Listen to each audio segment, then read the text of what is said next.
In the Emerald Isle, something unexplainable is happening. Tonight, prepare to witness the most frightening event in horror podcast history. A journey into the depths of horror history. First Class Horror presents the ClassHorrorCast. Evil wears many masks, but pure horror wears only one. Support First Class Horror on Patreon for as little as $1. Can't get enough of the horror? Carve yourself a deal from official merchandise, only on Teespring. Join us on all social media at First Class Horror. We have such sights to show you.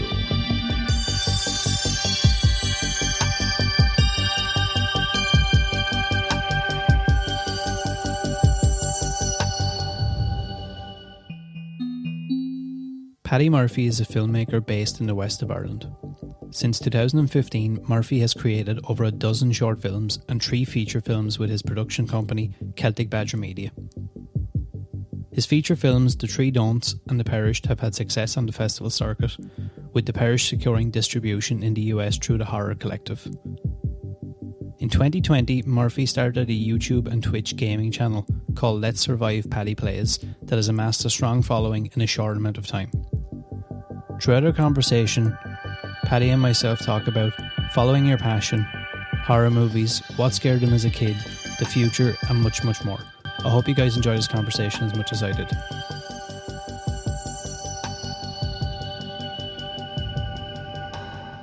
So, one question I like to start off with a lot of times is what got you scared as a kid, or something, you know, memories from being young when you were maybe terrified of something into adulthood?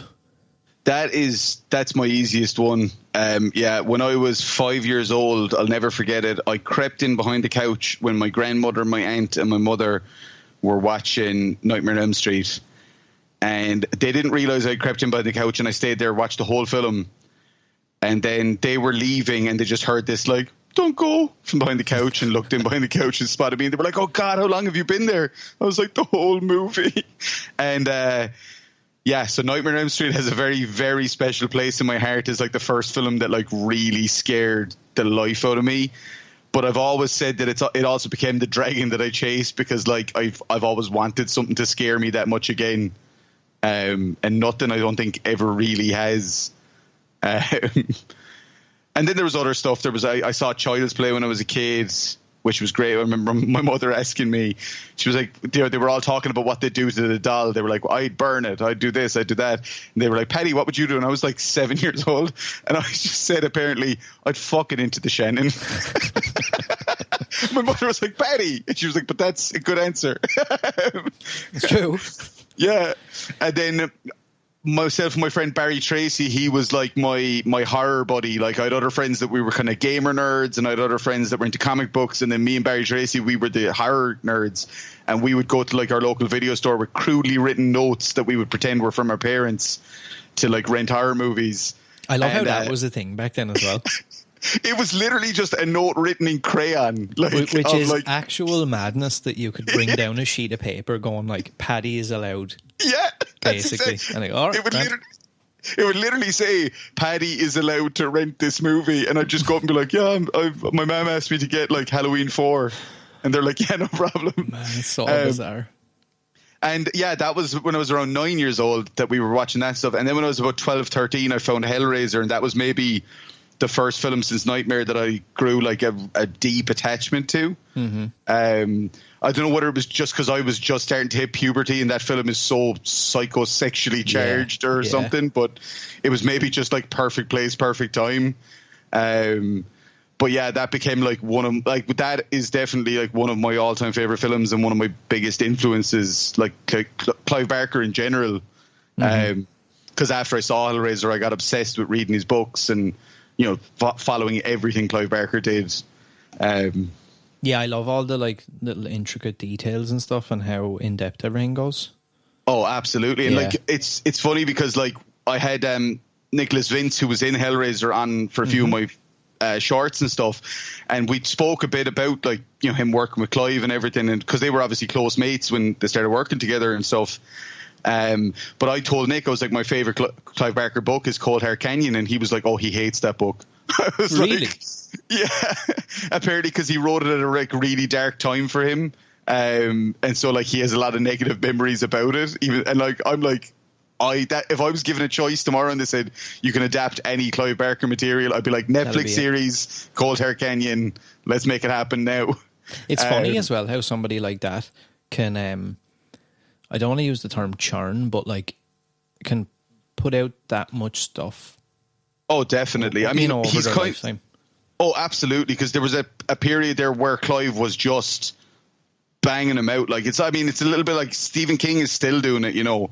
But Clive is kind of, what I like about Clive is he's kind of taken a break from writing as much, and he's focused a lot on his art. And his art is phenomenal. Like if I made loads of money tomorrow, one of the first things I'd buy would be like a Clive Barker original, because they're just amazing. Yeah, they are. They are. It's funny, there's some of the movies you mentioned as a kid, like, that scared you. None of those are good things you want to be thinking about as a kid either. Like no. a guy who comes to you in your dreams and slashes a doll you up that and wants kills to kill you. Yeah. All the things you're probably like, I used to hate going to bed as a kid anyway.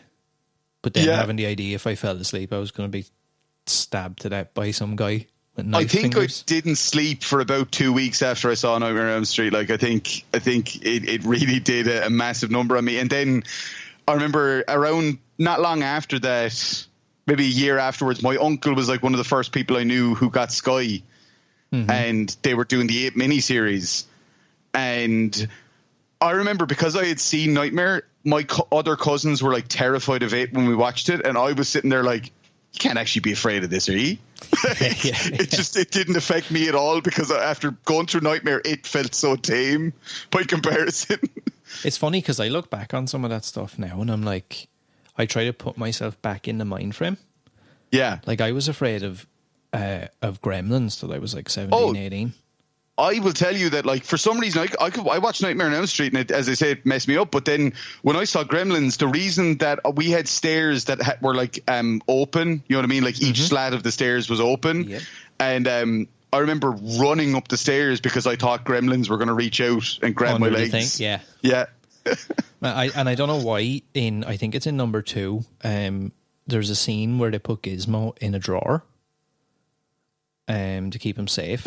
Yeah. And I think the guy leaves and the gremlins come out and they open the drawer. And it's a little bit like Alien, like you see all the slime and you don't actually see the gremlins for a couple of minutes. Yes. And like that shit, man. Every night I used to go to bed, I would like I could hear the gremlins like laughing and stuff, and I'd be like, Jesus Christ, they're coming. I decided I was going to show my daughter, because she's quite into horror as well, and it's kind of different because she's been on my film sets and stuff, so she kind of has a good handle of what's real and what's not. So I kind of decided, I think it was last year, to show her Gremlins around Christmas, and I completely forgot about the Santa monologue from Phoebe Cates until about 5 seconds before it, and then I was just like, oh shit, and just like fast forwarded. I was like, oh my god, no, don't want you seeing this at all. How did she find it? She loved it. She actually still hasn't watched the second one yet. That might be this year's Christmas. That's a good movie as well. It's fun. Oh, definitely, and especially like I think she'd get a kick out of all the Rambo stuff with Gizmo. Although it's so funny because that reference would be totally lost on her. You know what I mean? Yeah. It's weird, like how things like that. Like I remember being genuinely like, well, I wasn't sure. I had seen it like when I was younger a couple of times, and I just always remember having nightmares about them. So I never watched it again, and like I was like 17, 18 before I finally was like, do you know what? I'm going to watch this again and see why I haven't watched it in like 10 years. Yeah. The interesting thing in my house growing up was like my parents were not into horror films, even though my mom, as I said in that instance, my aunt and grandmother would have been more into horror movies. My mother wouldn't have been at all. And my dad was one of these guys who's staunchly like, if it's not based on a true story, he's not interested. Mm-hmm. But there was 2 films that he was like, no, they're not horror movies. And he'll still say that to this day, that he allowed me to watch as a kid. And I'm like, Dad, these are fucking horror movies. One was The Shining, which is quite clearly a horror movie. And he's like, He's like, no, it's not. It's a Jack Nicholson movie. And the other is Jaws, which he was like, no, it's a shark movie. It's not a horror movie. I got that same treatment at home, actually. Yeah. Yeah, I did. And it's funny because my dad, outside of those, like as I say, he wasn't into films really, but what he did love was he did enjoy comedies and he did enjoy westerns. So I saw a lot of comedies that had a lot of like crazy kind of sexual stuff in them, because if you think a lot of those comedies from the 80s and early 90s, they were kind of like quite adult in their humor.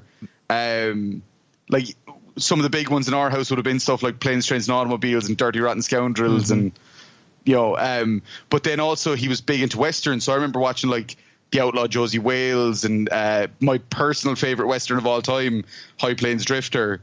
Nice.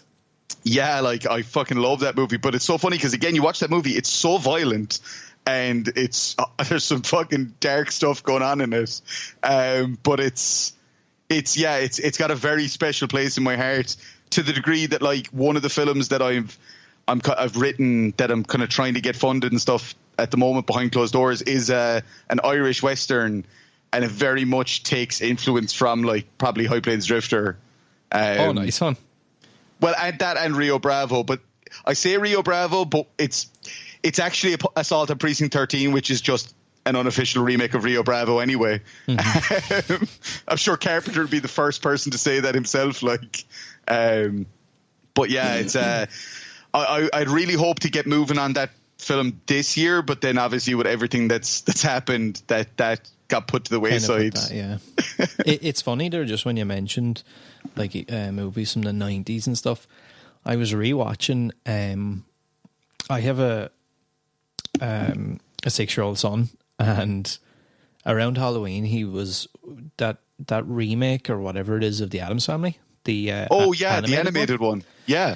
And he loved it, and I something came up in passing where I mentioned, there's another 2 Addams Family movies, and he's like, can I watch them? And then he seen a picture and he was like, they're real people. Can I watch it? Can I watch it? Can I watch it?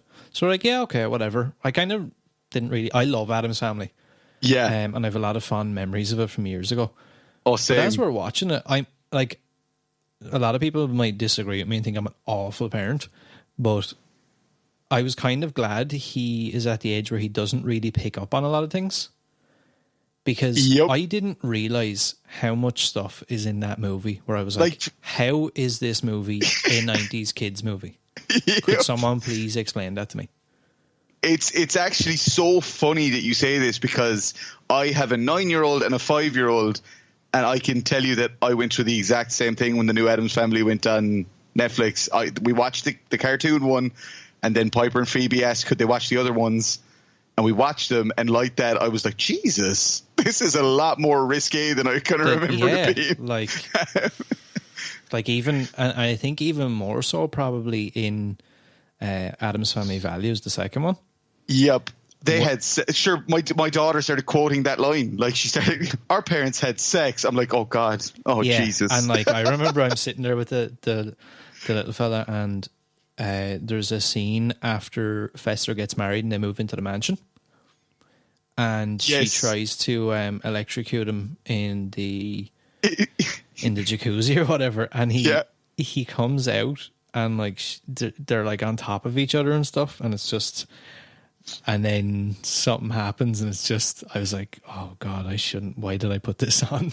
It's so funny as well, because I think back to like if I had watched memories of watching those even with my parents, it was the whole like, put your hands over your ears, put your hands over your eyes. Like, whereas I'm kind of, I don't know whether it's our generation or whatever, but I'm like, I think most of this is flying over their heads anyway. It's grand. Well, that's like I was trying to watch him for cues. I was like, let me see now if he's actually picking up on any of this, or is this just going completely over his head? Yeah, exactly. I think it did, but I don't know. I think I had a very, very similar experience, and it's so funny because obviously the new Netflix one is so geared at kids, you know. Yeah. There's nothing in it that could be misconstrued. And it's funny because, like, if you take, say, our kids and then when we were kind of around those ages, like, to put those 2 movies side by side and say, this is a kid's movie or whatever from this time, and this is one from now, and just like how different they are.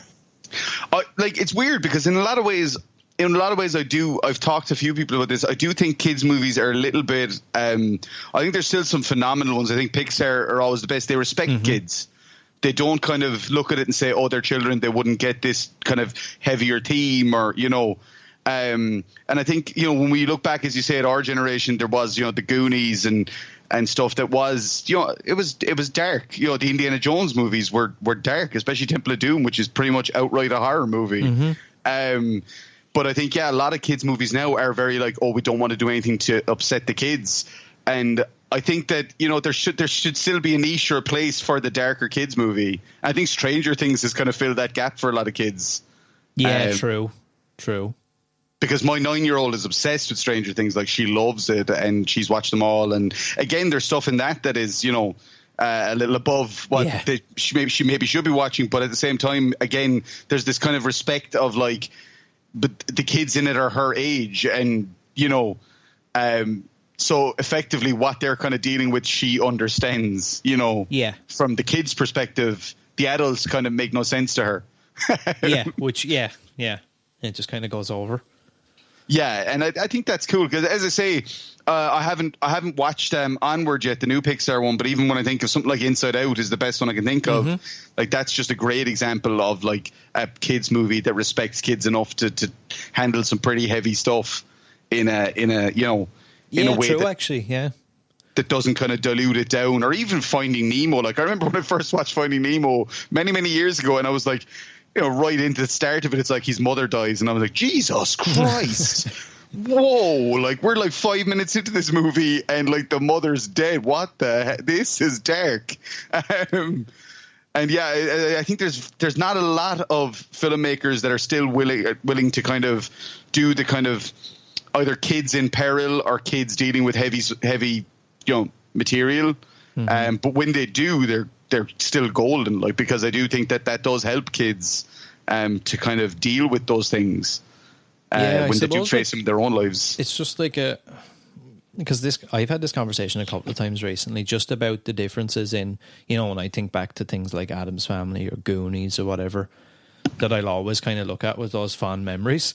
Yeah. And like I think about it now and I'm like, versus say what my little fella would be looking at of his own free will is like worlds apart. Oh, absolutely. And like even now, I wasn't allowed to just see whatever. But even like, I suppose when you think about it, like the fact that we would have been watching the likes of Addams Family and stuff, like it is a little bit, there was parts of that, man, where I was like, my God, I don't know how they shoehorned this into this movie, but it's just really odd. And I don't even, and it's weird because you feel like as well, they're kind of winking at the camera. Oh, definitely. I mean, it's like that kind of, I know a lot of kids are watching this, but... I mean, Addams Family Values does that like crazy. I mean, like the whole Thanksgiving section in Addams Family Values, it does feel like they're literally... Like, when I was rewatching that, I was like, they're cooking those people alive. Yep. Like, that's happening right now. Yep. Like... And in my head, I was like, what happens after this? Like, what I mean? Yeah, I know, they're being cooked. I am, because I was going to... I don't know why, but I got on this Ernest kick. Oh, I love Ernest Scared Stupid. Oh, man, right? So I had this like big dilemma recently where I can't remember which movie we watched, but the kid absolutely loved Ernest. And I think it was coming up to October. And I was like, oh, Ernest has a Halloween movie. Yup. We've got to watch Ernest Scared Stupid. He was traumatized. I had watched horror movies when I was a kid, like real horror movies. And when I saw Ernest Scared Stupid as a kid, I was terrified. I had forgotten until we kind of got into it a little bit. And then it started to come back. I was like, wait a second. I remember being terrified of this. Yeah, it's proper kinder trauma. Like it really is. Yeah, man. And I was a little bit like, oh, should I? Because I thought we were going to have a lot of sleepless nights. Now, luckily... everything was fine, and he didn't. There was no nightmares, and there was no sleepless nights or anything. But at the time, he was like, "Oof, this is." And then I kept watching it, and he kind of wandered off and done his own thing, and I was like, "Jesus Christ, man! Like, who?" Again, great. I'm absolutely ecstatic that they made it, but I was like, who, like, realistically, like, who would show this to a kid in a way? Yeah. Man, one of my favorite films as a kid growing up, it's my mother's favorite animated film of all time, is The Last Unicorn. Yeah. And that film is deeply disturbing. Like, it is the animation style, the monsters like the Red Bull and the King played by Christopher Lee, and like it's genuinely upsetting. And like, I loved that movie as a kid, and I often said as well, I was like, if I ever got to do a live action remake of an animated thing, I would go for like The Last Unicorn, I think. But my daughter loves that movie, but again, there is that she's terrified of the Red Bull, you know, because it's scary. And again, like, that was marketed as a kids movie when we had this guy that used to bring VHS tapes around in like a van. Yeah. I think every town in Ireland had one of those. I don't know if, like, because a lot of people that listen to this are from the States. Yeah. I don't know if anybody is in on this phenomenon that we had in Ireland. I don't think so. I think it was actually a native Irish thing. Like, I don't even know what to like, because the guy that was around here was just like, I think he had like a day job. He was like a baker or a butcher or something. Yeah. And he had this, again, this is a sign of like 80s, 90s. He had this weird kind of half rusty red van.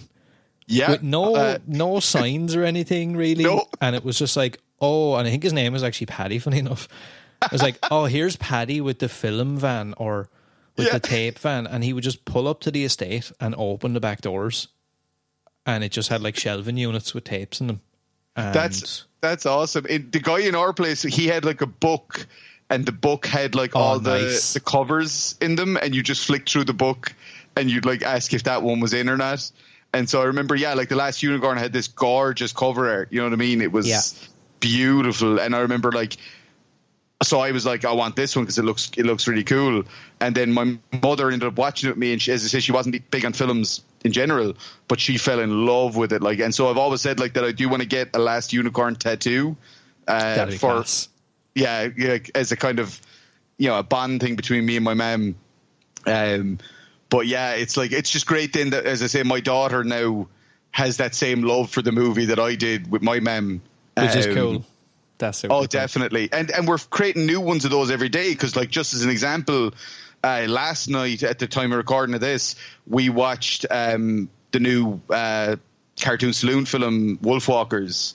And it was absolutely fantastic. Like, I gotta say, just like that studio just continues to impress me like so much. And we watched it, and she straight away went, "Oh, Nanny would love this. We have to show this to Nanny." Like, you know, and so it was like this I love this kind of intergenerational thing of like, that's cool. She's discovered stuff through my mother, and now she wants to show stuff to my mother, you know. Yeah, we had a similar thing in the house with Home Alone. Oh, amazing. Home Alone 1 and 2. That was like my movie. When we went to visit New York when I was a kid, like the first time, I think they brought me to the city, and like I have like this really bad picture outside the Plaza Hotel beside a limo. And Donald Trump didn't help you out. Yeah, well, that was like when the limo was like I went back to school, like a primary school or whatever it was at the time, and it was like the coolest thing ever. Yeah. It's like I stood beside a limo really awkwardly in a picture. And like I had myself convinced, I was like, that's the limo that Macaulay Culkin was in. Yeah. Eating the pizza in the movie. And like I believed all this. Amazing. I was like, and like my little fella now, he loves Home Alone. Both of them. So good. And then like my granddad loves Home Alone, and my dad loves Home Alone, so everybody's kind of in on it.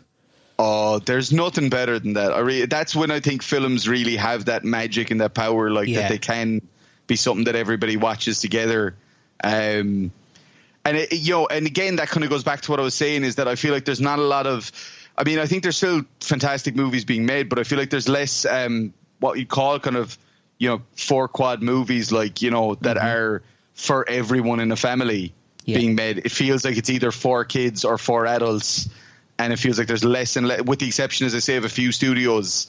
It feels like there is this divide, whereas back, when we were kids, stuff like Home Alone, like John Hughes movies could be watched by the whole family. Yeah, there was like a crossover.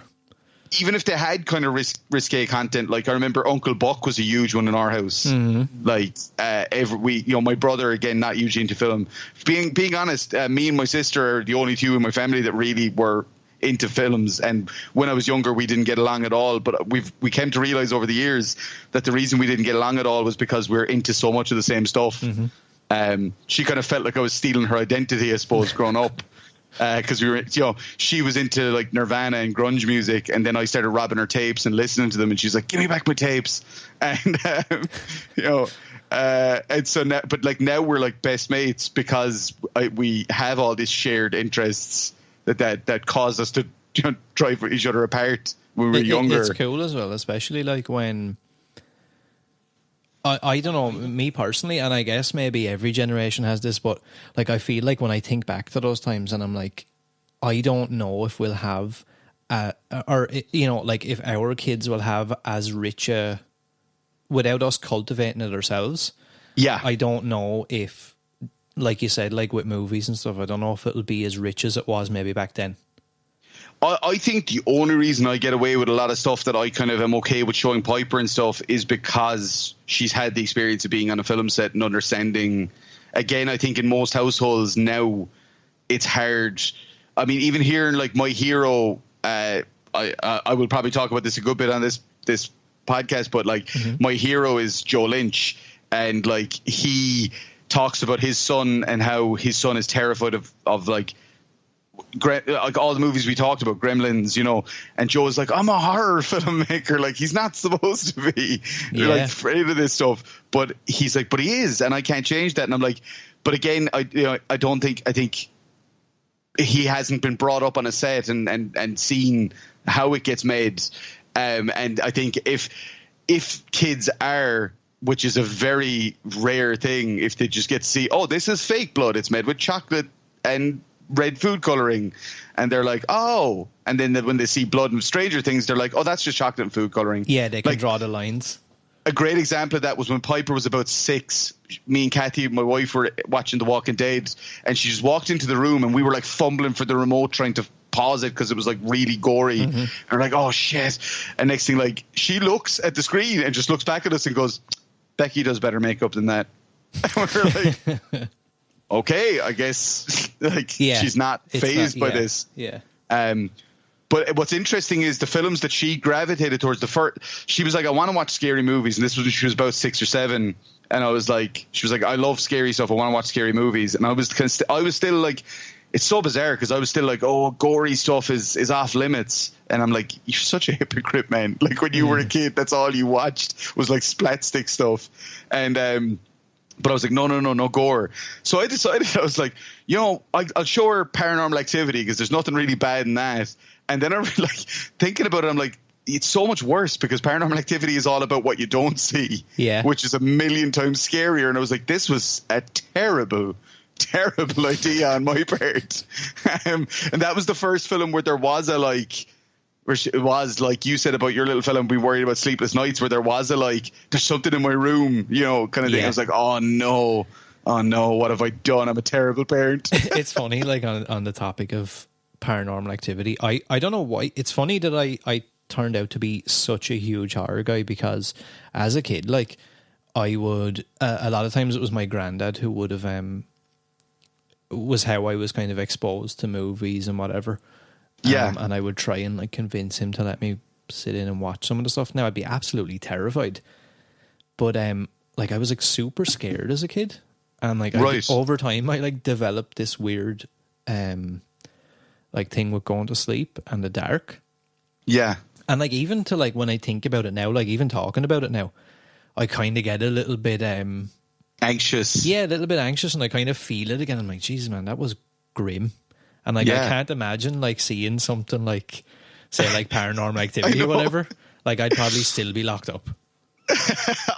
As I say, it was such a reaction when I realized. I was like, I would have been better off showing her something like you know, like the Evil Dead than Paranormal Activity. Because at least in the Evil Dead, she'd go, oh, the makeup in this is so bad and that's so clearly not real. And, you know, whereas, you know, when Paranormal Activity came on, I was like, oh, the reason that this is going to be so much harder for her to process is like this is just fake is because it's a found footage thing. And, it feels real. I was like, this was a bad choice, Paddy. You've messed up. I had that similar experience with the Blair Witch Project, and it's funny because I interviewed Eduardo Sanchez at the start of the year. He's a fantastic dude. He is. He's amazing. Yeah, he is. He even reached out to me afterwards, and he sent me like a care package of some of his movies and stuff I couldn't get. Yeah, man, he's a super nice guy. Like, he didn't have to give me the time of day. We had like a 3-hour conversation. He was actually somebody that I kind of added on Facebook through a mutual friend or something, and he has been super helpful to me. Of like, even when I was making a found footage film, I reached out to him for some advice, and he was super accommodating with his time, and like not. Like, he had no obligation to talk to some random lad from Ireland being like, hey, I'm making this found footage movie. I was wondering, could I pick your brain a little bit? Like, he could have just been like, I'm busy. Leave me alone. Instead he was just like, and what can I do to help? Like, let me know, you know, what advice you're looking for. Yeah, he seems, from anybody I've talked to, like, he that seems to be across the board as well. Yeah, and when you look at it, he's a guy that created one of the most iconic horror films of all time. Like, and it's a film that, you know, it's still divisive. I meet people and you say like about the Blair Witch, and some people are just like, I never got what that movie was about. It never scared me. It was so stupid. And then you meet people that are like, I can't sleep when I think about it. Like, it's burnt into my memory. And like, for me, I remember when I first saw it, I actually tricked my dad with it. It was great because, again, my dad doesn't really watch movies, but I showed him the Sky documentary first, and he believed that it was all real. And then so I showed him the movie, and he was like, oh my God, I can't believe that. And then I was like, oh, by the way, it's all fake. And he was like, oh God, I fucking hate you. Jesus Christ. Well, I remember that being a thing where I can't remember when that came out originally, but I remember it being this whole thing with it being real. And I don't know if we were still in the times of Paddy the Van Man or whatever, but I remember somehow we got our hands on it. And that's probably in my top 5 favorite horror movies of all time. Understandably. Just, I think, as well, because I always tie it back to, like, man, for a good solid year at least anyway, until I found out like 100% this thing isn't real. Like, I think it was the idea of, I kind of talked to him about it as well. Like, I came up with so many different versions of what was in that woods. Oh, same. And what she looked like and this and that scared the shit out of me. And it's why I think any kind of any attempts to kind of further that universe haven't really worked, because they all want to they want to show it, or they want to have an explanation or a reason. And what made the first one so good was the lack of all that stuff. Like, because as you say, if you had any kind of vivid imagination, whatever you dream up is going to be a million times worse than whatever they could show you. Yeah, I totally agree. And like, I tried to kind of follow that philosophy again, like even from chatting to Eduardo and stuff, I tried to follow that philosophy with the found footage film I made last December, which is still in post-production. It's not available yet, but it's called In Memoriam. And very much the idea with that was, I was like, I don't want to show a lot, because I really want to leave a lot of this in people's heads. Yeah, and I do. And like, it's funny to have that conversation of like, the less I show you something, the more afraid you're going to be of it. Yeah. But it kind of is like, it's you're left to your own mind, and you'll just kind of make up whatever terrifies you. So everybody might have a completely different version of whatever is going on. Exactly. Like, and one of the things that really fascinated me with the Blair Witch that made its way kind of a little bit into In Memoriam was the idea of kind of, it's never even kind of clearly explored in the first film, but if you're kind of astute or you look into it, you notice it, is like the kind of the loop of the time loop, and kind of like You know, and that was something that really fascinated me. So when I started developing in memoriam, I kind of thought, I was thinking in kind of terms of pagan mythology and Irish pagan mythology and stuff. And I thought about fairy forts, because where I lived growing up, there was this fairy fort up on a hill, and we were always like warned, you know, don't go near the fairy fort. And if you take something out of there, like the fairies will like come after you and stuff. And we were all fucking petrified of this as children. We were like, don't ever take anything out of the fairy fort. But then I started thinking about, like, I was like, what would happen? Like, if a fairy fort, if a fairy circle is this place of power, what would happen if you had a circle of fairy circles? Like, as in one place. Idea. Yeah, I kind of thought, what would happen if you had, you know, how much power would there be in that? So that was kind of it was like, then it kind of led me down the path of, that could create like a loop, like a time loop, I guess. And yeah, it was really funny because I think 3 years ago someone asked me, would you ever make a found footage film? And I was like, no, I have no interest in the genre. It's not something that I love. The Blair Witch. There's a handful of other found footage films that have really landed with me, but it wasn't something that I was hugely keen on. And then I saw the Creep films. I saw Creep 1 and 2. Yeah, man. And when I saw those movies, I was like, I want to make a found footage film so bad now. I got like super into them a couple of years back, like where I watched everything from like the worst movie you could ever find. Oh wow! Right up onto up onto your like blockbuster ones or whatever. But I feel like as well, I watched one. I don't know if you've ever heard of it. Actually, just on the topic, I watched. Have you ever heard of August Underground? I've never heard of that, but I'm actually going to add it to the list while we're here. So. I don't know if very many people have seen this now. The only thing I will say is, how are you with okay, I'll do this in like in stages here. Okay. So just give me maybe 1 or 2 words about each of these movies I mentioned. So have you seen Hostel? Yes. So what would your reaction to that be? As in like boring or? Hostel is a movie that I never had a huge great affection for because I just felt like it was kind of shock value. Yes. It didn't really land with me as a, like, I guess I'm a kind of a narrative guy, and I felt like Hostel was fairly weak on narrative. So let me see. We're going to really up it now in the next one. Have you seen a Serbian film? Oh, Jesus Christ. Yes. What's your opinion on that? Oh my God. Or like something like The Human Centipede. Yeah, like I feel like The Human Centipede at least feels so unbelievable that it's just repulsive, but it's not like, whereas Serbian film really, really broke me because it felt again like too real for what was happening in it. So again, right, I'm like that, and I don't like even sometimes to the point where like I don't like movies like I Spit on Your Grave. I totally get that. Although I will say that one of the films that has most affected me of all time, I you could say in a negative way because I feel like I could never watch it again, is Jack Ketchum's The Girl Next Door. Like that absolutely destroyed me. Like I couldn't handle it at all. That I think I found my limit with that movie, even maybe more than a Serbian film, because again it was the reality of it all. It felt way too, because it was so mundane, the world that it was set in. It was like, this is so real. Or even Hounds of Love, which I saw a couple of years ago, was another one that really did a number on me. Yeah, I can definitely, and it's funny. I spoke with a guy called Thomas Fenton maybe a month or two ago.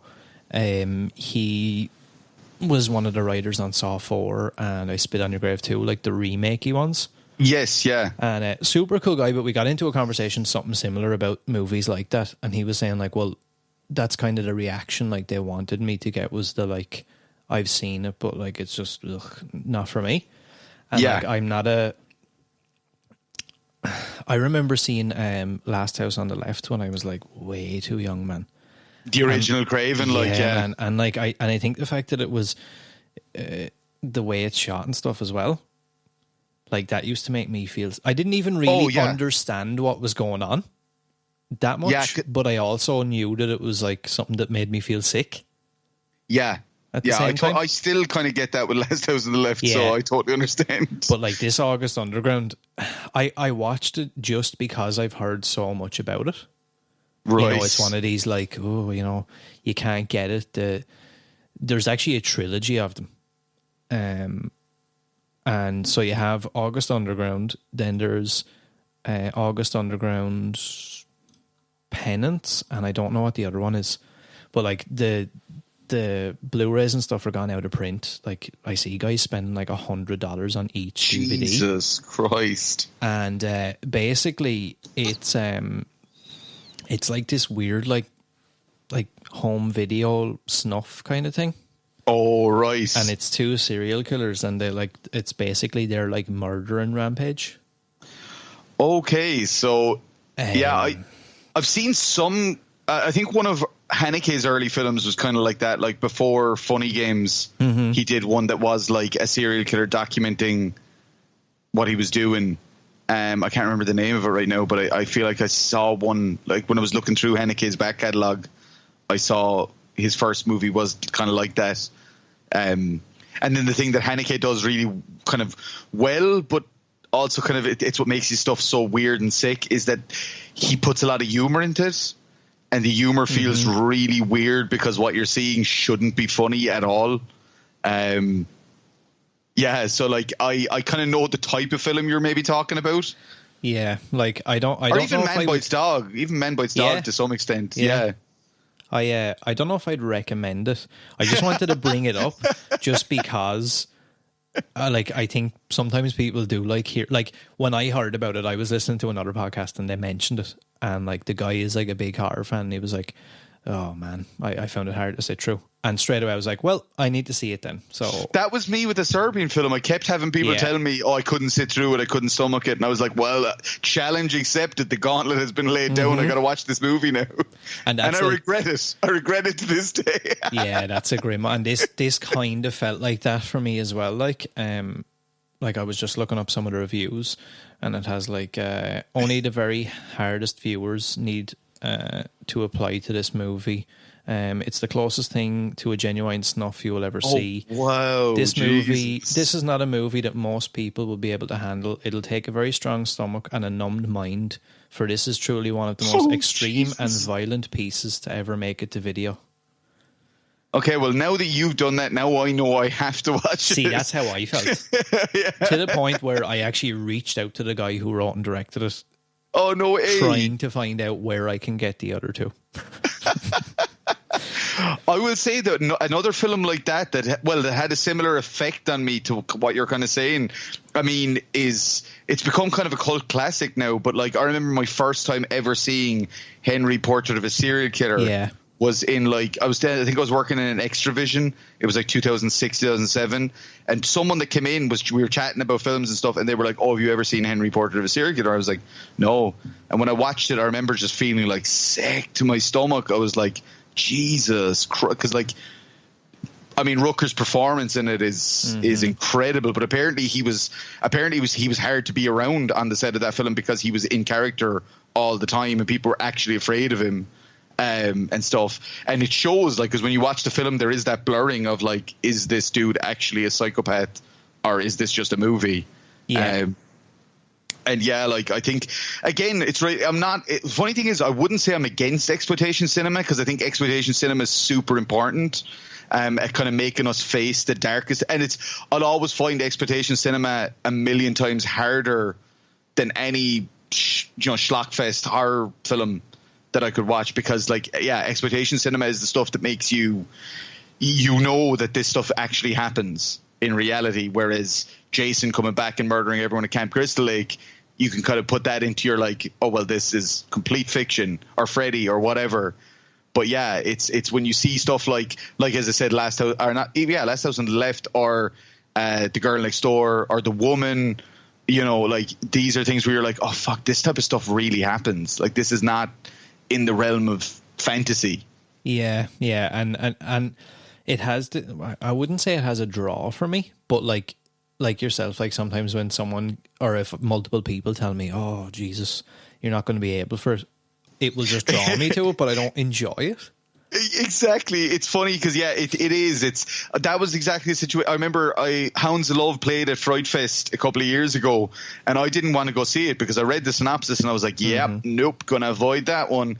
And then someone came out from it and we were chatting outside and they were like, did you see Hounds of Love? And I was like, no. And they were like, man, it was so hard to watch, like, and it was grim, it was rough. And then I went to the Arrow stall and bought Hounds of Love on Blu-ray. It's just, as you say, there's this kind of like morbid fascination to it, I suppose. I mean, it's why I saw Martyrs, it's why I saw Inside, is because you have everyone telling you won't make it through this movie, man. And you're like, oh, just you watch me. Yeah, it does though, it does. I will say that I've never been compelled to kind of take that on as a filmmaker. I mean, I suppose in the elements of The Perished, even though it is mostly a heavy drama film. Yeah, because I was just going to ask that question. Amazing. We're living in each other's brains. I love it. Yeah, but like at the same time, some of the stuff, I mean, the subject matter being about abortion, it is a hard subject matter to tackle, and then it's also a hard subject matter for people to sit through. You know, I even find it myself, and I made the film that sometimes I'm like, ugh, this is rough. And I will say that with The Parish, there's been a very interesting reaction because, with my favorite review of the film to date has come through an Irish reviewer named Joy Keogh, who writes for Wicked Horror, and she just like, in my mind, completely got the film, and I think it's because she's an Irish woman that grew up, like she understood the whole context around everything. She was like, a lot of people in the States have misconstrued the film as a pro-life parable that like this girl is being punished for her decision to have an abortion, whereas Joy Keogh got that. She was like, oh no, this is a film showing historically how women who have had an abortion in Ireland are treated. Like, it's not a wish fulfillment film. It's a kind of, and even Joe Lynch got that as well. He kind of called it a realist piece, you know, like that it's about, it's the sad truth, not the, this is what we'd love to see happen. But yeah, and so I've had screenings of The Parish where I had a screening in the UK where a woman just walked up to me afterwards and just said, I just wanted to tell you that I absolutely hated that film. That's something I was just going to ask. Did you worry, I guess, well, at any point, were you worried about like how it was going to be picked up? In a weird way, I guess very early on I was worried, and I spent a lot of time working with like Courtney McKeown, who's the lead in the film, to make sure that I was handling the subject matter respectfully, and that I was especially handling the female characters respectfully. That was a big thing for me. I was like, look, I am not a woman in Ireland that would have to go through this. So I really got stuck in with Courtney and Lisa and some of the other female actors in the film to really figure out, is this, are we landing at a good place here for the reality of what young women in Ireland experience? And once we kind of nailed down the script that everybody was happy with, I kind of put a lot of those fears aside, especially once the film was done and I watched it. I was like, I'm very happy with where this lands. But I knew in that first, like when I saw the final edit all come together, I knew, I was like, there are people who will not like this movie. I know that. Like I think, in a weird thing for me, because I'm somebody that lives with a lot of anxiety and a lot of wondering what other people are going to think and stuff. But when I got to that point with The Parish, I kind of didn't care anymore. I was like, you know what? I'm proud of the film. I'm proud of where it lands and what it has to say about Ireland and abortion rights and women's rights in Ireland. And at this point, I got to the point where I said, at this point, it's however other people interpret it is entirely up to them, and I'm not going to force them to interpret it anyway. Like, it's the reason it was a gray area movie, like it was designed to have a little bit of gray area in it, was to not make it too preachy or not make it, even though I could have so easily, this is what I always try to tell people, I could have so easily turned this into the biggest pro-choice propaganda piece you've ever seen, because that's where my leanings lie. But I knew I had to put a discussion in there where, because it was written at the time of the repeal referendum here, that I had to put a discussion in there between kind of both sides, because otherwise there was no point in the movie being made. It had to show the reality of, like, the referendum. I was watching, like, my family tear each other apart, like, you know, because some people had just such different views, and they weren't sitting down and talking about it. They were just writing angry words on Facebook and mean stuff, as opposed to actually sitting down and going, hey, why do you feel the way you feel about this? And then maybe they would have actually gone, oh, I can actually understand your perspective a little bit, but let me explain to you why I feel this way. But nobody was having those discussions. People were just like, you're fucking wrong, I'm right, that's it. And yeah, so I knew I had to make it a film that didn't alienate an entire portion of the audience. And it was the type of film where somebody who was pro-life could walk out of the theater saying, well, I think it was this. And you could have somebody pro-choice walking out of the cinema saying, well, I think you got it completely wrong, I think it was this. It had to be the film version of the referendum. Yeah, because you're not like furthering that divide or whatever. Yeah, exactly. And it had to, as I say, and it, you know, the great thing about movies is because they are fiction, they can allow for that discussion in a more healthy way than, you know, when you have a big referendum that is literally changing the course of a country, then it's so heated, like people tear each other to bits. Mm-hmm. But when it's a movie and people can just discuss the movie and use that metaphor as their talking point, they maybe talk about their reasonings a bit more than, say, if they were in a debate on Facebook, you know? Yeah. So you were, just to backtrack a little bit there, you had mentioned working in Extravision. Yes, I which did. Kind of tight. So for anybody who doesn't know, Extravision was kind of like Ireland's version of Blockbuster, I guess. It was actually, funnily enough, I learned this when I worked there. It was owned by Blockbuster. Oh, okay. Yeah, I didn't know that until I worked there. But yeah, we used to get our stuff from Blockbuster in the UK. We were like, that's why the signage was actually kind of similar. Yeah. It was just a subsidiary of Blockbuster. So growing up and stuff, then, was the like Friday night ritual video store thing? Was that a thing? Definitely. Like, I was one of those kids growing up that I got subscriptions or whatever to every video store around, and then I always ended up accidentally abusing them and keeping movies out too long and having to open somewhere else because I had like burned my bridges with one video rental shop and stuff. Was there many of them around you? I mean, there was a handful. There was like at Lunkard Video Club in Limerick, and then there was like one or two Extravisions, and you know there was a few. But I really. Yeah, it was very much a thing that I would love to go in and rent, 3 or 5 movies, and then I'd, rent a game maybe. Yeah. Like I might rent Doom on the PS1 or something. But then it was really when I got the job in Extravision around 2004 that, like, because we had like staff rentals, which is you could take like 3 films home, like my whole cinematic world expanded massively when I started working in Extravision. Yeah, I can see that. I remember we had a video store down here called, and I think they were a chain called Movie Magic. Yes, I also worked in a Movie Magic. Man, that is right. This is going to sound super sad to anybody who doesn't know what Movie Magic is, right? I spent probably 6 months trying to research and find out who owned Movie Magic, how I could get in touch with someone who worked at Movie Magic or whatever, and tell the story of them and what happened to them, because they basically seem to disappear overnight. I was working there when they shut. Really? I was working in the one in Limerick. Yeah, it was crazy, man. It was crazy because all their back stock, all their extra stock was bought by Extravision. All right, okay.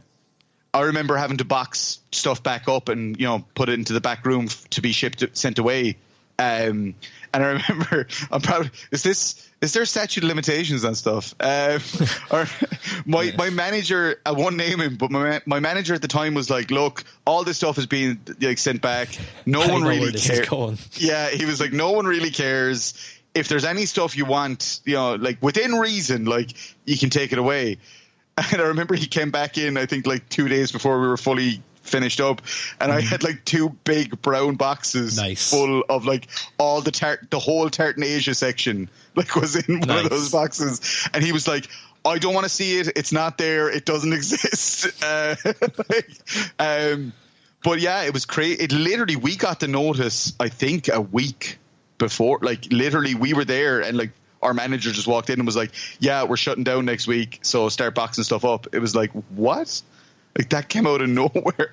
Yeah, I had seen actually a story on Reddit where somebody said that they worked in a store and had been told, I think, they were closing, but then had been told maybe not. So what they had done was they had boxed everything up.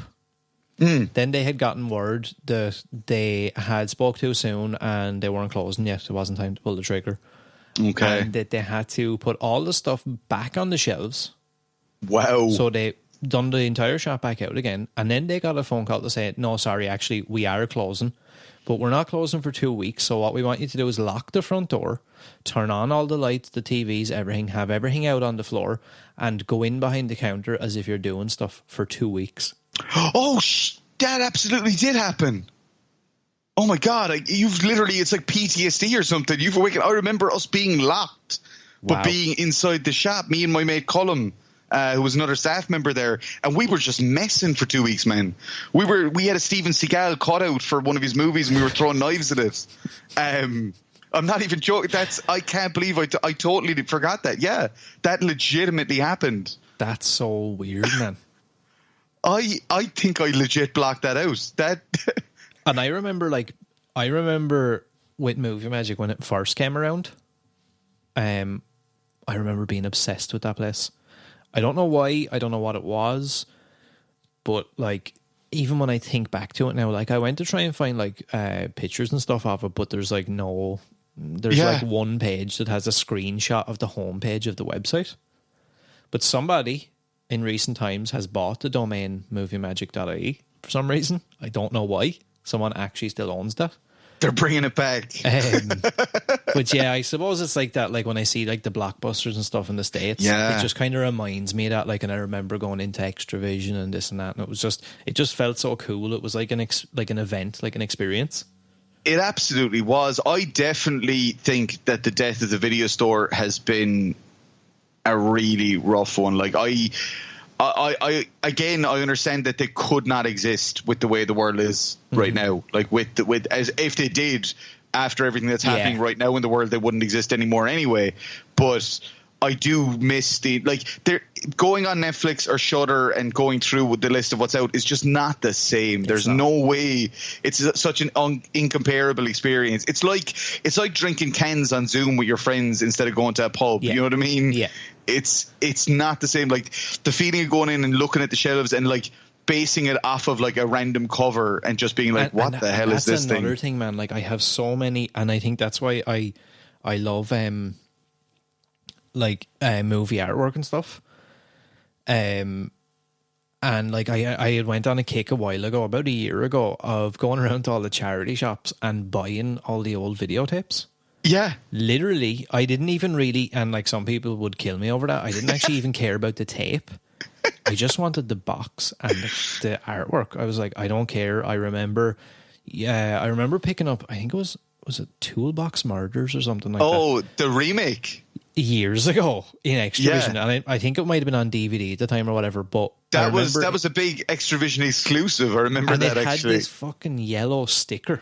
Yeah, it said like strictly over 18s, blah blah. And this thing, like that was one of those things where I saw that weird face thing that whatever. I don't even know what you call that face in that movie. And like I remember just being like terrified, but also like I need to see that.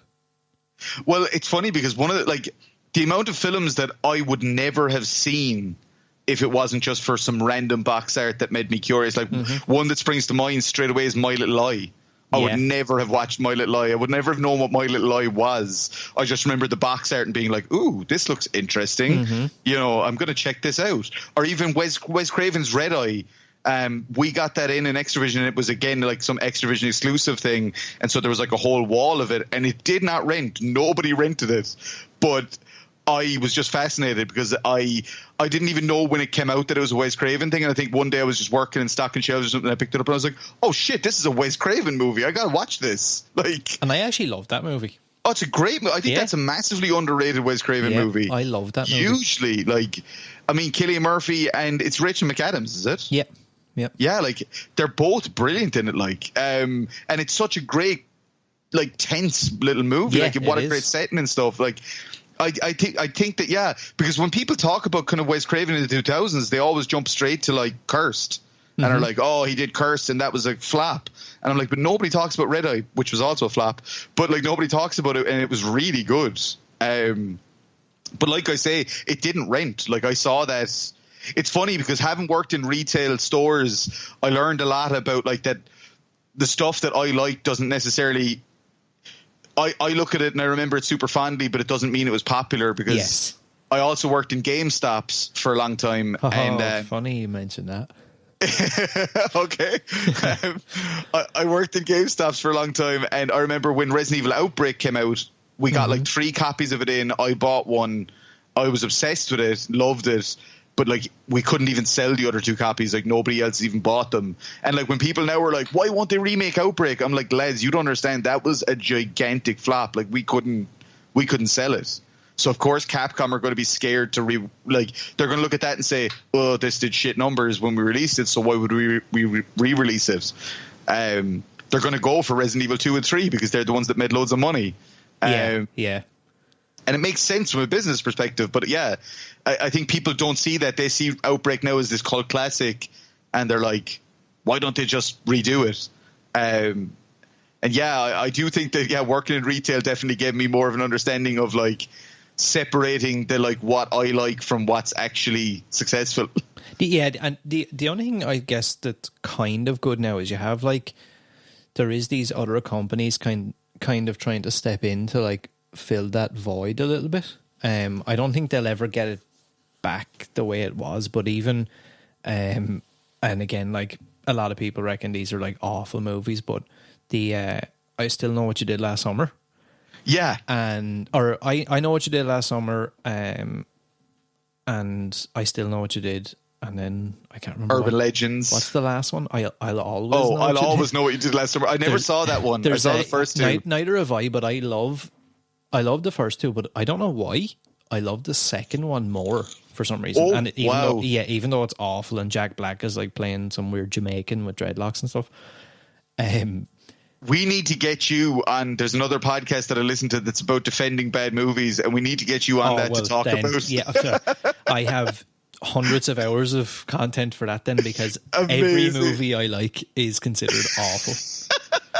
But it's funny what you say though, because with films there has been this great revival through stuff like Scream Factory and Vinegar Syndrome, and these companies that are the example I always use is Elric Kane from Shockwaves talked about a film on a podcast called Night Beast a couple of years ago. Yep.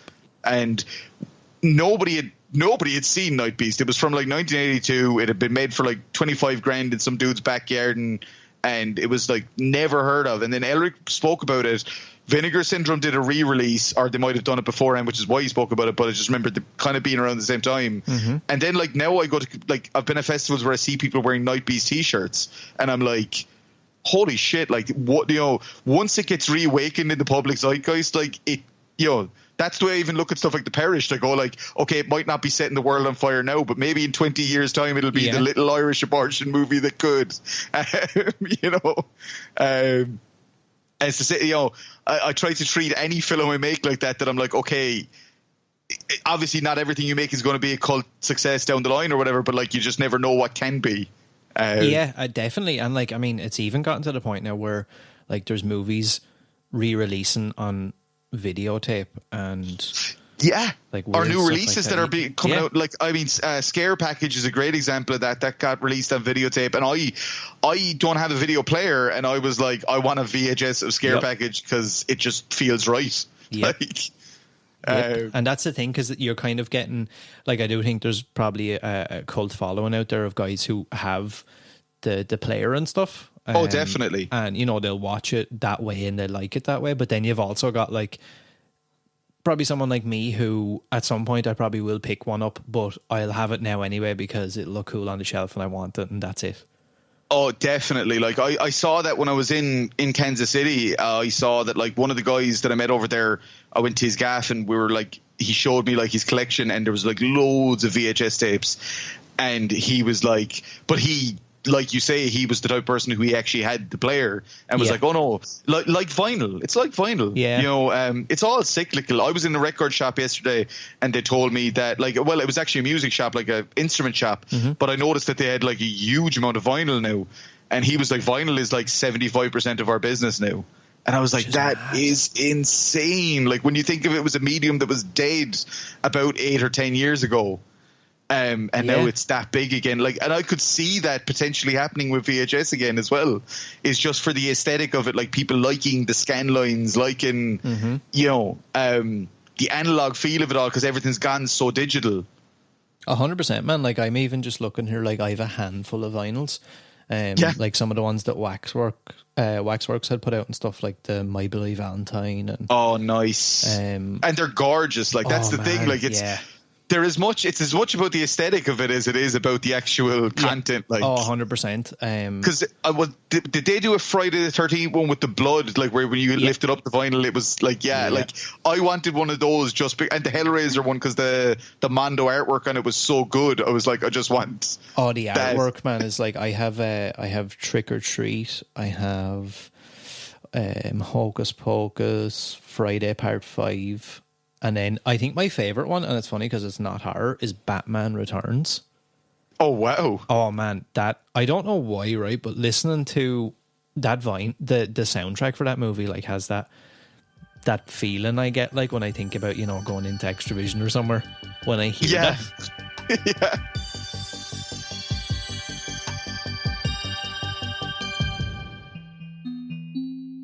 Support First Class Horror on Patreon for as little as $1. Can't get enough of the horror? Carve yourself a deal from official merchandise, only on Teespring. Join us on all social media at First Class Horror. We have such sights to show you.